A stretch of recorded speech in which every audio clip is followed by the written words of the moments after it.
Hi friends, మనం ఇప్పుడు చక్కగా పురాతనమైన ఒక శివాలయాన్ని నేను మీకు చూపిస్తున్నాను. అది ఎక్కడంటే గుడిలోవ. కేవలం మన విశాఖపట్నం నుండి చుట్టుపక్కల ప్రాంతాల వారందరూ ఇక్కడికి వస్తూ ఉంటారు. ఇది కొన్ని సంవత్సరాల క్రితం పురాతనమైన దేవస్థానం. ముందరగా గణేష్ దర్శనం చేసుకుందాం. గణేష్ దర్శనం చేసుకొని కొండపైకి వెళ్తూ ఉండాలి.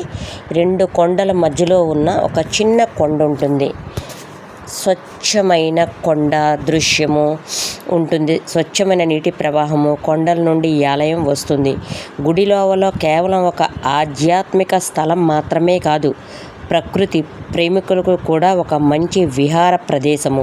విశాఖపట్నం మరియు చుట్టుపక్కల ప్రాంతాల నుండి చాలామంది ఇక్కడికి వస్తూ ఉంటారు. ముఖ్యంగా అక్టోబర్ మరియు నవంబర్ నెలలో ఇక్కడ సందర్శకులు తాకిడి చాలా ఎక్కువగా ఉంటుంది.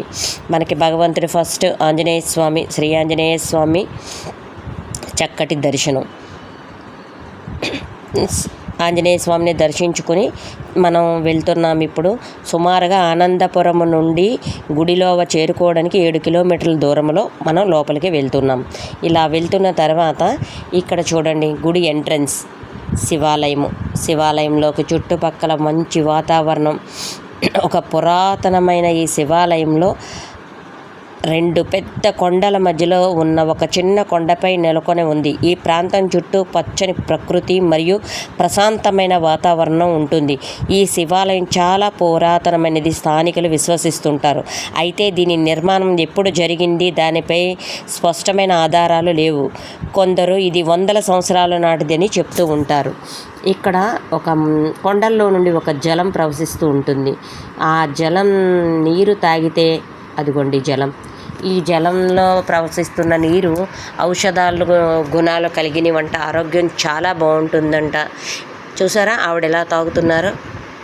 ఆవిడ చెప్పిన విషయం ఏమిటంటే, ఆవిడకి ఎన్నాళ్ళ నుండో నడుము నొప్పి తదితర వ్యాధులు ఉన్నాయంట. అవన్నీ ఇక్కడికి వచ్చి ఆవిడ రోజు దర్శించుకొని చక్కటి నీరు తాగి స్నానం చేసి వెళ్ళి శివయ్యకి అర్చన చేసుకుని ఇంటికి వెళ్తారంట. ఆవిడకి ఆ ప్రాబ్లమ్స్ ఏమీ లేవట. చూసారా అండి, ఈ గంగ ఎక్కడి నుండి వస్తుందో ఎవరికీ తెలియదు. చాలామంది ప్రయత్నం చేశారంట. మన వాళ్ళు కూడా ఎక్కడి నుండి వస్తుంది ఏంటి అని హెలికాప్టర్లు అవి పట్టుకుని ప్రయత్నం చేశారంట. కానీ దీని ఆరంభం ఏంటి కనుక్కోలేకపోయారు. చక్కటి చల్లటి జలం అండి.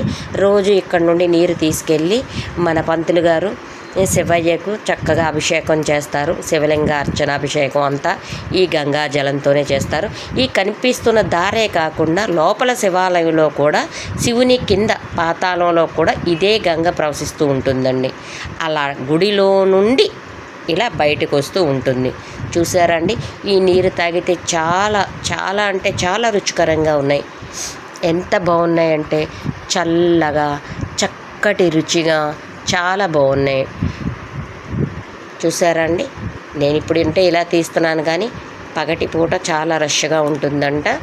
అదిగోండి, అలా చక్కగా వచ్చిన ప్రతి వాళ్ళు అక్కడ చిన్నగా ఉన్న 2 శివలింగాలు ఉన్నాయి. అక్కడ చెయ్యి పెట్టి చక్కగా ఆ నీరు తీసుకొని ఆ శివలింగాలకు కూడా అభిషేకం చేస్తారంట. ఆ బావిలోకి దిగాలంటే అక్కడున్న 4 మెట్లు దిగి వెళ్ళాలి. అలా నమస్కారం చేసుకొని చక్కగా యాత్రికులు కాళ్ళు చేతులు మొహము కడుక్కొని ఆ నీటిని మొత్తం సేకరించి అక్కడున్న శివలింగం ఉంటుందండి. ఆ శివలింగానికి వారి సొంత చేతులతో చక్కగా స్వయంగా అభిషేకం చేసుకుంటూ ఉంటారు. పంతులు గారు ఇది లేకుండానే అక్కడ చక్కగా చేసుకొని కాళ్ళు చేతులు కడుక్కొని ఆ నీరుని కడుపు నిండగా ఔషధ నీరుని చక్కగా స్వీకరించి గంగాదేవికి నమస్కారం చేసుకొని యథాస్థితిగా వస్తూ మళ్ళీ గుడిలోకి ప్రవేశిస్తున్నారు అండి. అలా గుడి ఎంట్రన్స్లోకి వెళ్ళి చక్కగా అదిగోండి వచ్చేసాము గుడిలోకి. అలా గుడిలోకి వచ్చి దేవుణ్ణి చూసుకుంటూ చక్కగా లోపలికి వెళ్తున్నాం. ఇలా లోపలికి వెళ్ళిన తర్వాత లోపల శివనారాయణులు, ఆ శివనారాయణుల్ని చూసుకొని చక్కగా మనం లోపలికి వెళ్ళి ఇక్కడ జంటనాగులకు కూడా దర్శనం చేసుకొని ఇక్కడికి వచ్చిన వాళ్ళు ఎక్కువ ఈ నీరు తాగడం కంటే బాటిల్ పట్టుకెళ్తారండి. ఆవిడ తాగినంత వరకు తాగి మళ్ళీ కావాలి అని ఒక బాటిల్ కూడా పట్టుకొని వెళ్ళారు. అదిగోండి, అంటే వాళ్ళ ఇంట్లో ఉన్న కుటుంబ సభ్యులకు కూడా ఇవ్వాలని ఆ నీటిని కూడా ఆవిడ స్టోరేజ్ చేసుకొని ప్రతిరోజు దినచర్యగా ఆవిడ గుడికి వస్తూ ఉంటారంట. ఆవిడకి ఉన్న చాలా ప్రాబ్లమ్స్ అన్నీ క్లియర్ అయ్యాయంట ఆవిడ చెప్తున్నారు. అలా చక్కగా అది చూసుకున్న వెంటనే చక్కగా శివాలయం గుడి గోపురంలోకి చల్లని వాతావరణం గుడి గోపురంలోకి ప్రవేశిస్తున్నామండి. శివనారాయణని చూడడానికి మనం వెళ్తున్నాము. అదిగోండి మన శివనారాయణులు ప్రత్యక్షం అయ్యారు. అదిగోండి నారాయణులు, శివనారాయణులు. అలా శివనారాయణులు చూసి తర్వాత చెప్పండి అన్ని ఈ గుడి ఏంటి పేరు? చాలా చాలా చాలా పురాతనమైనటువంటి దేవాలయం.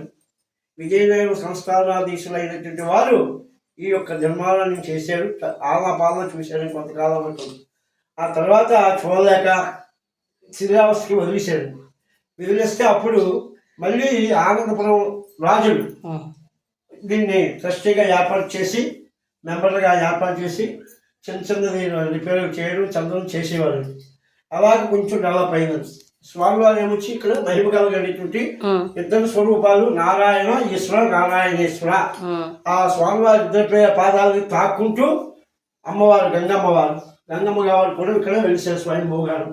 ఈ యొక్క భక్తులకి అనుకూలంగా ఉండేలాగా ఆ గంగమ్మ తల్లి ఉపయోగపడుతూ ఉన్నది. కాబట్టి స్వామి ఇక్కడికి వచ్చి ఇది కొంచెం ఎక్స్ప్లెయిన్ చేయండి.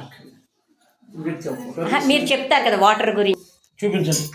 దేవుని పాదాలు తాక్కుంటూ అక్కడికి మరి ఎక్కడి నుంచి వస్తున్నారో తెలియదు, కానీ ఇక్కడ మాత్రం స్వయంభూగా గంగమ్మ కూడా వెలిసి భక్తులకి వచ్చేటువంటి భక్త జనులకి స్నానానికి, పానానికి, తాగడానికి అన్నిటికీ కూడా ఉపయోగపడుతూ మంచి ఆరోగ్యకరంగా ఉండేటువంటి జలాన్ని ఇక్కడ పార్వతీదేవిగా వర్ణించారండి.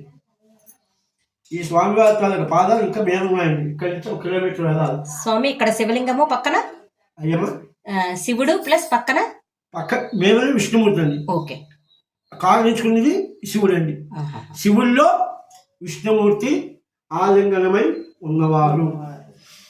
అక్కడ పాదాల దగ్గర మళ్ళీ నీరు ఉంటుందండి. కొండ మీద స్వామివారి పాదాలు ప్రక్షాళన చేయడానికి అన్నిటికీ కూడా ఉపయోగపడేది. అక్కడ కూడా గంగమ్మ ఎప్పుడు ఉంటుంది. అంతే వేసవికాలం అండి. అది పారినట్టుగా ఉండదు, వచ్చినట్టుగా ఉండదు. నిజంగా నిర్మలంగా ఉండేటువంటి గంగ అక్కడ. స్వామి ఎన్ని సంవత్సరాల నుండి చేస్తున్నారు ఇక్కడ? ఇది చాలా 180 సంవత్సరాలు 2వ శతాబ్దానికి దాటడానికి సిద్ధంగా ఉన్నది అనేసి చెప్తున్నారు చాలా మంది. ఇప్పుడు ఈ కొండల మీద నుండి వస్తున్న జలం తాగితే ఆరోగ్యానికి చాలా మంచిది. ఆరోగ్యానికి చాలా మంచిదండి. అంటే ప్రకృతి సంపద వస్తుంది. ప్రకృతి సంపద అది ప్రకృతి సంపదతో కూడినటువంటి జలం. కాబట్టి ఆ తల్లి అమ్మ ధర్మగంగ ఎక్కడి నుంచి వస్తుందో ఎంతో మంది ప్రయోగాలు చేశారు చూద్దామనేసి. హెలికాప్టర్ కూడా వేసి వెతికారు, ఎక్కడ జాలి కనిపించలేదు. అమ్మ నీ మహిమేను వారిద్దరి మహిమేను ఇక్కడ అనేసి ఆ గంగమ్మని ఆ యొక్క శివకేశవుని వేడుకుంటూ ఉంటారు. స్వామి టీవీలో మహిమగల క్షేత్రం అండి. ఇక్కడ మాత్రం మహిమగల క్షేత్రం చెప్పగలను. నేను ఇక్కడికి రాకముందు నా పరిస్థితి ఎలా ఉండదో ఇప్పటికిప్పుడు నాకు తలుచుకుంటే ఎలా ఉన్నానో అంతా స్వామివారి అనుగ్రహం తప్ప శివయ్య అనుగ్రహం నాకేమీ లేదు.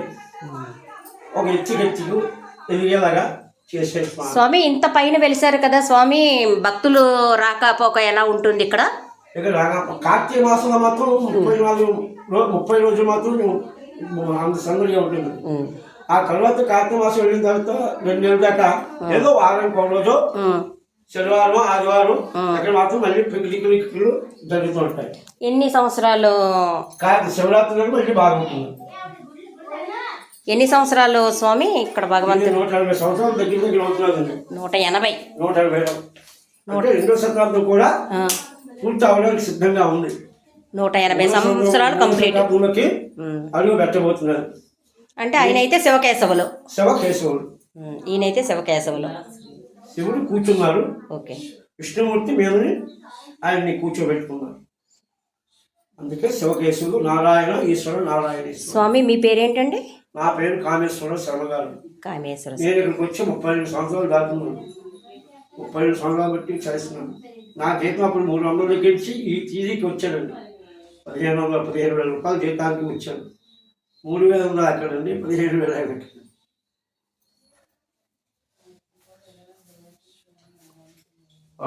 విజయధైర్య అభయ ఆయుష్ ఆరోగ్య ఐశ్వర్యాభివృద్ధి ధర్మార్గకామోక్ష చతుర్విధ ఫలపురుషార్థ సిద్ధిశ్చతం శ్రీ నారాయణేశ్వర అనుగ్రహచితం తరంగ శుద్ధోదక వారాభిషేకం సమర్పయామి. ఓం నమో అస్తు భగవన్ విశ్వేశ్వరాయ శ్రీమన్మహాదేవాయ త్ర్యంబకాయ పురాంతకాయ త్రికాగ్నికాలాగ్నిరుద్రాయ నీలకంఠాయ మృత్యుంజయాయ సర్వేశ్వరాయ సదాశివాయ శ్రీమన్మహాదేవాయ చ నమస్తారాయ చ నమ సంభవే చ యో భవే చ మహేశ్వరాయ చ దిశ్యాంచ పథే నమో నమో హరేభ్యో కేశేభ్యశ్చ నమో నమో వృక్షేభ్యో వృక్షపతిభ్యశ్చ నమో నమో వ్రాతేభ్యో వ్రాతపతిభ్యశ్చ నమో నమో కర్మేభ్యో కర్మారేభ్యశ్చ నమో నమో విశ్వేభ్యో విశ్వరూపేభ్యశ్చ నమో నమో. ఓం దిశ్యాం దిశ్యాం దిశ్యాం శుద్ధోదక వారాభిషేకం సమర్పయామి.